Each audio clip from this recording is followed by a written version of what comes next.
Hello students, तो आज का हमारा टॉपिक है ट्रिग्नोमेट्रिक रेशियो। ट्रिग्नोमेट्रिक रेशियो की हेल्प से आप ट्रिग्नोमेट्री में ट्रायंगल की remaining sides, remaining angles find कर सकते हैं। ओके, सो सबसे पहले ट्रिग्नोमेट्रिक रेशियोज़ होते कौन कौन से हैं? हमारे यहाँ पे 6 टाइप्स के ट्रिग्नोमेट्रिक रेशियोज़ हैं जिन्हें आप पढ़ते हैं। Sine theta, cosine theta, tangent theta, cosecant theta, secant theta and cotangent theta. Okay, अब इन्हें हम शॉर्ट फॉर्म में क्या लिखते हैं? Sine theta, cos theta, tan theta,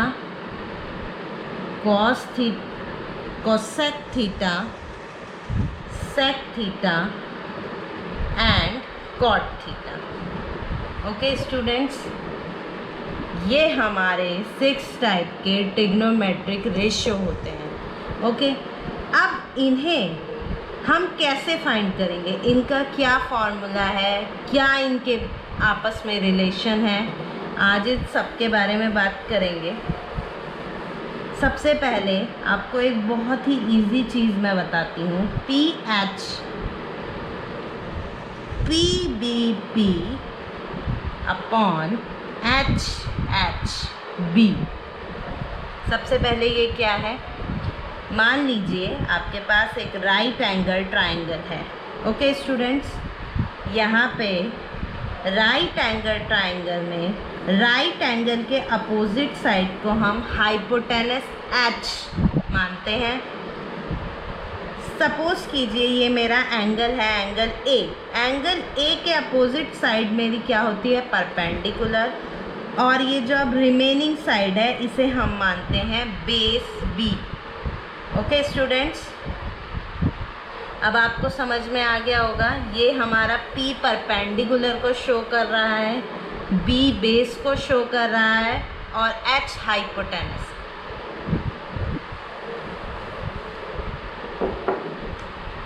अब मैं आपको बताती हूँ ईजीएस्ट वे कि हम कैसे याद कर सकते हैं कि साइन थीटा, या फिर यहाँ पे ले लीजिए साइन A, क्योंकि हमने उस ट्रायंगल में, यहाँ पे बना देती हूँ मैं ट्रायंगल, इस ट्रायंगल में एंगल A माना हुआ है। ये मेरी साइड H है, ये P है और ये B है।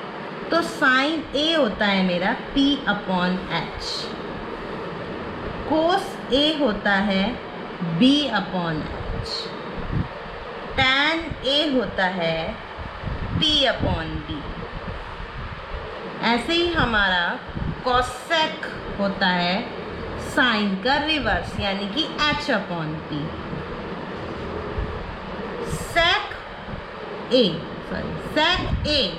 सेक A होगा हमारा H अपॉन B। किसका रिवर्स? कॉस का रिवर्स। और उसके बाद टैन, कॉट होता है हमारा B अपॉन P, टैन का रिवर्स। ओके स्टूडेंट्स, ये हमारे ट्रिग्नोमेट्रिक रेशियो को फाइंड करने का फॉर्मूला है। ये होता है हमारा साइन A, ये होता है हमारा कोस A, ये होता है हमारा टैन A, ये होता है हमारा कोसेक A, ये होता है हमारा सेक A और ये होता है हमारा कॉट A।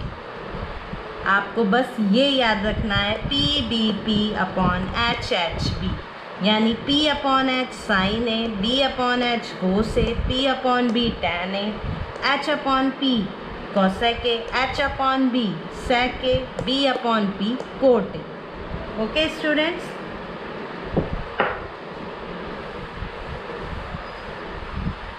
बस आपको एक ही चीज़ याद रखनी है, बाकी ट्रिग्नोमेट्रिक रेशियो आप वहीं से याद कर लेंगे। PBP upon HHB। ओके, अब हम देखते हैं आगे इन सब में क्या रिलेशन है आपस में। साइन A होता है हमारा 1 अपॉन कॉसेक A, ओके, इसे हम ऐसे भी लिख सकते हैं sine A into cosec A is equals to 1। इसी तरह आपका होता है cos A is equals to 1 upon sec A. Cos A into sec A आपका इक्वल होगा 1 के। Similarly tan a is equals to 1 upon cot A. तो tan a और cot a का मल्टीप्लाई आपका किसके इक्वल होगा? 1 के इक्वल। ओके स्टूडेंट्स, ये इनमें रिलेशन है। इसके अलावा एक और रिलेशन जो अभी आपको इसमें पता चलेगा कि tan a हमारा होता है sin a upon cos a। Okay, और कोट ए क्या हो जाएगा? इसका इन्वर्स हो जाएगा आपका cos a अपॉन sin। ये आपके 2 रिलेशन और हैं इसमें। ओके स्टूडेंट्स, अगर आपको ये वीडियो पसंद आया है तो इसे लाइक, शेयर और सब्सक्राइब ज़रूर करें। Thank you.